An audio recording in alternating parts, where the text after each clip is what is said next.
Hi, everyone. Welcome to SOMA Says, where we explore the unspoken sides of women's health with clarity, compassion, and a whole lot of conversation. I'm your host, Dr. Soma, and today we're diving into a topic that hits especially close to home, the silent but deadly threat of heart disease in South Asian women. How many of you have known women who are either your age or slightly older that have been diagnosed with heart disease or have even had heart attacks? If that's you, then raise your hand. If that's your mom, then raise your hand again. If that's your sister, raise your hand again.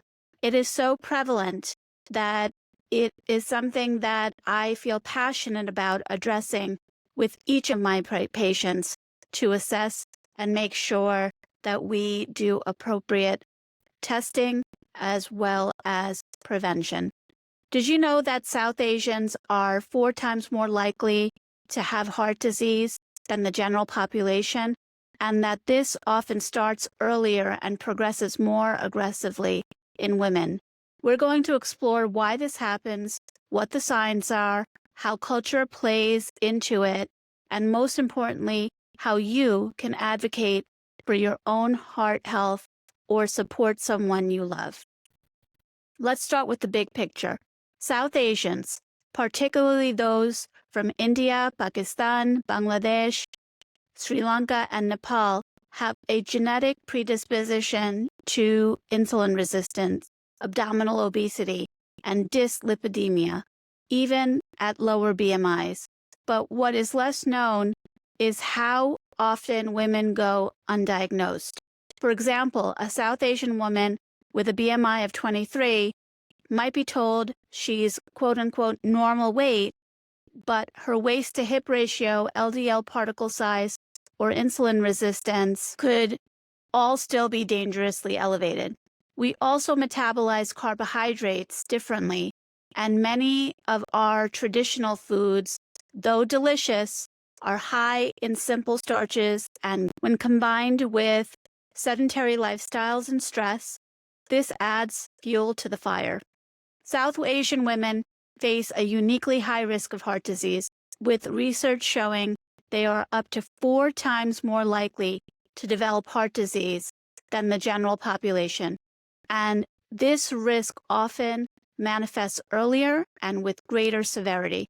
Earlier onset and aggressive progression. Studies consistently show that South Asians, including women, develop coronary artery disease at a younger age and experience more severe disease compared to other ethnic groups. In India, about 30% of all coronary artery deaths occur in people under 40, compared to just 1 to 4% in the United States, whites and blacks under 45. The U.S. data also indicates that Asian Indian women have the highest age-standardized mortality rates from ischemic heart disease among all racial and ethnic groups, and this rate is rising.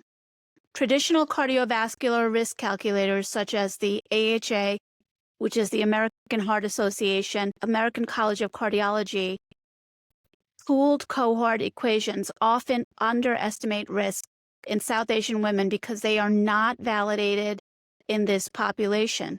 The 2018 AHA-ACC guidelines now recognize that South Asian ethnicity as a risk enhancer when considering statin therapy.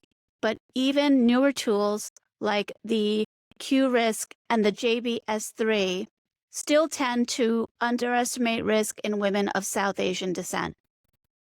South Asian women are more likely to have low HDL cholesterol, higher rates of diabetes, and lower levels of physical activity compared to other groups.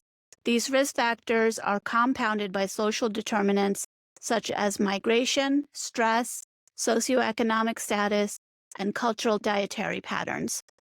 In Asia, about 39% of cardiovascular deaths occur before age 70, compared to 23% in the US and 22% in Europe. South Asian women in Western countries, including the US, Canada, and the UK, have a disproportionately higher risk of heart disease and related mortality compared to their white counterparts. Effective prevention and education programs for South Asian women are those that are culturally tailored. For example, community outreach in religious centers, workplace health fairs, and virtual classes that address diet and physical activity is a culturally relevant way.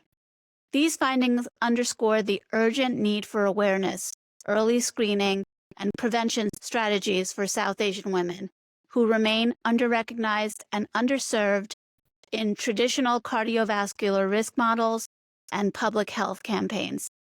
And yet, we're underscreened, underdiagnosed, and often dismissed. Say we're tired, short of breath, or just not feeling right. Now, let's talk about women and heart disease in general. Heart disease is still seen, even by many healthcare providers, as a man's disease. But it's the #1 killer of women, including South Asian women. And the difference is that our symptoms are often atypical. South Asian women are at high risk for heart disease due to a combination of genetic predisposition, unique metabolic factors, and environmental influences. And these risks are often missed by standard screening and clinical assumptions. South Asians, including those from India, Pakistan, Bangladesh, Sri Lanka, and Nepal, have a well-documented genetic predisposition to insulin resistance, abdominal obesity, and dyslipidemia, notably low HDL cholesterol and elevated lipoprotein A, even at lower BMIs. This means that a South Asian woman with a BMI of 23, which is considered normal by Western standards, may still have a high waist-to-hip ratio, increased visceral fat, and atherogenic lipid profiles, all of which are strongly linked to cardiovascular risk. Research has also shown that standard BMI and waist circumference cutoffs underestimates risk in South Asians. The World Health Organization and other bodies now recommend lower BMI and waist circumference threshold for South Asians to better capture risk. For example, a BMI of 23 or a waist circumference above 80 centimeters in women should prompt further metabolic evaluation. South Asians metabolize carbohydrates differently, with a tendency towards higher postprandial glucose and insulin levels. Traditional diets, often rich in refined grains, white rice, and ghee, further exacerbate this risk, especially when combined with sedentary lifestyles and chronic stress. South Asian women are underscreened and underdiagnosed for cardiovascular disease. Risk calculators like the AHA, ACC, pooled cohort equations, and even the UK Q-RISK-2 and JBS-3 often underestimate risk in South Asian women because they are not validated in this population. Symptoms such as fatigue, shortness of breath, or vague malaise are frequently dismissed or attributed to non-cardiac causes, leading to missed opportunities for early intervention. Migration, socioeconomic stress, and lack of culturally tailored health education further compound risk and contribute to disparities in care and outcome. Instead of the crushing chest pain in movies, women may feel extreme fatigue, jaw pain or upper back tightness, shortness of breath, dizziness, or nausea. South Asian women, who are often the caretakers, are also less likely to seek medical attention quickly. And cultural stigma, don't complain, be strong, take care of the family first, and we have a recipe for silent suffering. Let's go deeper into culture. In many South Asian households, health conversations are taboo, especially around chronic illness. There's a sense of shame or culture or failure attached to needing medication or seeing a cardiologist. Many of us, myself included, grew up watching our mothers serve everything at the table, eat last, and rarely sit down. This mentality extends to health. One's needs comes last. And then there's language. Many of our elders may not fully understand what LDL or angioplasty means, especially if English isn't their first language. This creates a communication barrier that can delay testing, treatment, and lifestyle change. Research strongly supports the impact of cultural factors on cardiovascular health outcomes among South Asian women, highlighting several key blind spots. Stigma and silence around illness. In South Asian communities, chronic illnesses, especially those requiring ongoing medication or specialist care, are often associated with stigma, shame, or a sense of personal failure. This can lead to delayed care seeking, reluctance to discuss symptoms, and poor adherence to prescribed therapies. A 2021 review in the Journal of Immigrant and Minority Health found that South Asian women frequently underreport symptoms and delay seeking help due to fear of burdening their families or being perceived as weak. Traditional gender roles, where women prioritize family needs over their own, are well documented in South Asian cultures. Research from the Masala study and others has shown that South Asian women are less likely to engage in preventive health behaviors, attend regular checkups, or advocate for their own health, often citing family obligations as a barrier. This self-sacrificing mentality is linked to lower rates of screening and later stage diagnosis of heart disease. Limited English proficiency is a significant barrier to effective healthcare for many first-generation South Asian women. In a 2019 study in Circulation, Cardiovascular Quality and Outcomes found that South Asian patients with limited English skills were less likely to understand medical terminology, less likely to follow through with recommended testing, and more likely to experience poor outcomes. Health literacy gaps are compounded by the lack of culturally and linguistically appropriate educational materials. Now let's talk about testing and what to ask for. And this is where advocacy really becomes vital. As a South Asian woman, even in your 30s or 40s, it's smart to ask for a complete lipid panel, including LDL particle size and lipoprotein A, your hemoglobin A1C and fasting insulin, a coronary calcium score, especially if you have a family history, and a cardio C-reactive protein to look at inflammation. South Asian women, even in their 30s and 40s, should proactively request expanded cardiovascular and metabolic screening due to their elevated risk profile. Standard risk calculators and screening protocols frequently underestimate risk in this population, so advocacy is essential. South Asians have a higher prevalence of atherogenic dyslipidemia, including elevated LDL, low HDL, and increased lipoprotein A.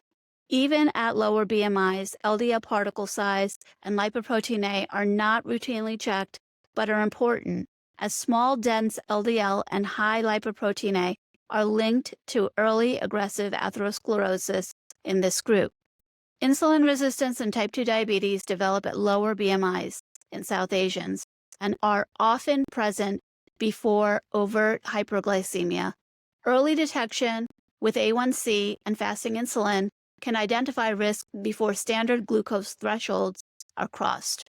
A coronary artery calcium score is a powerful tool for detecting subclinical atherosclerosis.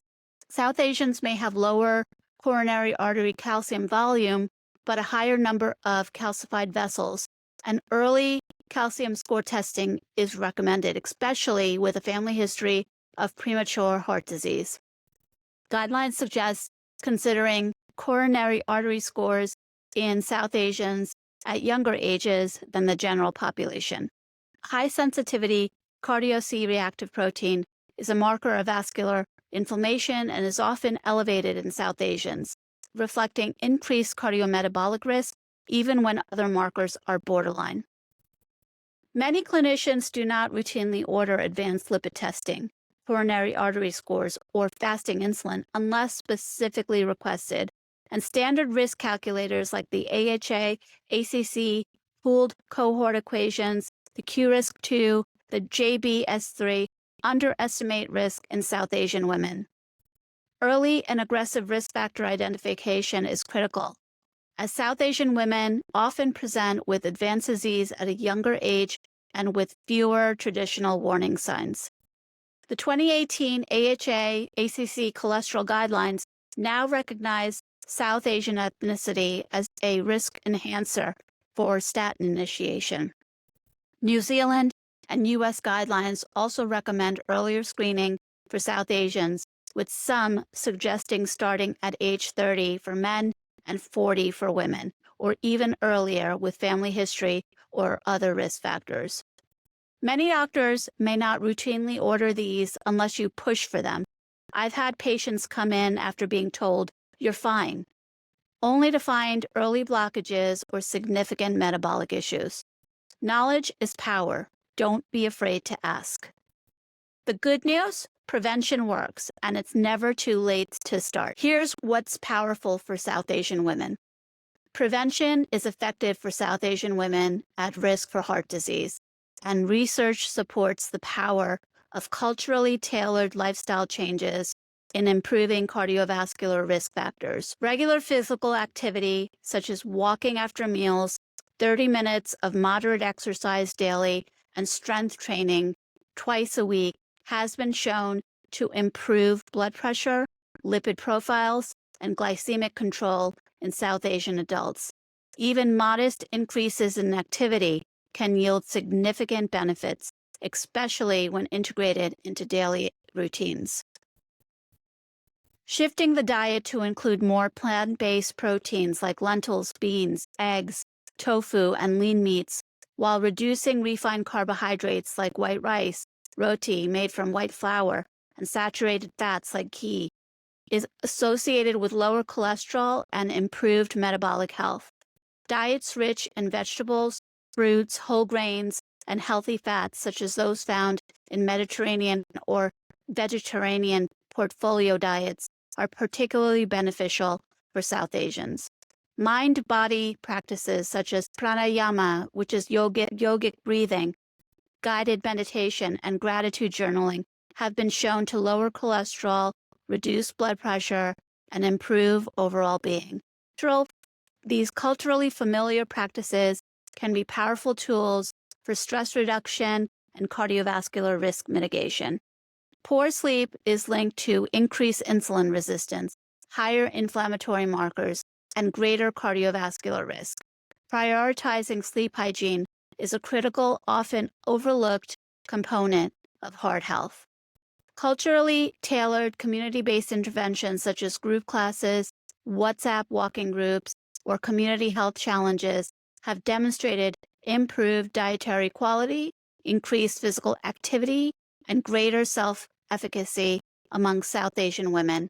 Social support is a key driver of sustained behavior change, and leveraging cultural strengths can transform community norms from obstacles into engines for health. And here's a big one. Don't go it alone. Create a circle of accountability, a friend group, a WhatsApp group, a walking chat, a community health challenge. Your culture doesn't need to be an obstacle. It can become your engine. Here's a real story of a patient whose name I've changed. A patient who's 47 years old, South Asian. I'll call her Reena. She came to me with persistent fatigue and lightheadedness. She'd been told it was just stress by other providers, but something didn't sit right with me. We ran a coronary calcium scan and found plaque buildup in her left anterior descending artery. Reena was shocked. She ate healthy, never smoked, and was slim, but she had a family history of early heart attacks, low HDL, and her triglycerides were creeping up. We built a plan, statins, yes, but also yoga, strength training, and adding omega-3s and CoQ10. A year later, not only is her heart healthier, but she told me, "I feel like I got my life back." It's stories like these that keep me doing this work, and I know Reena's story is not unique. Heart disease doesn't care if you're the quiet one, the giver, the one who never complains. It will sneak in unless you look for it, talk about it, and act on it. I want you to be empowered, so I've put together a special Thinkific download to support your journey. It features my new book, Midlife Masala, where I talk about menopause, heart health, hormone shifts, and what it means to be a Desi woman in midlife taking charge of her own story. You can download it now at Soma Mandel and go to the Midlife Masala link. Please share this episode with a sister, cousin, or a friend who might need it, and subscribe to SOMA Says on Apple Podcasts and on YouTube or your favorite podcast app. Until next time, take a deep breath, move with purpose, and lead with love.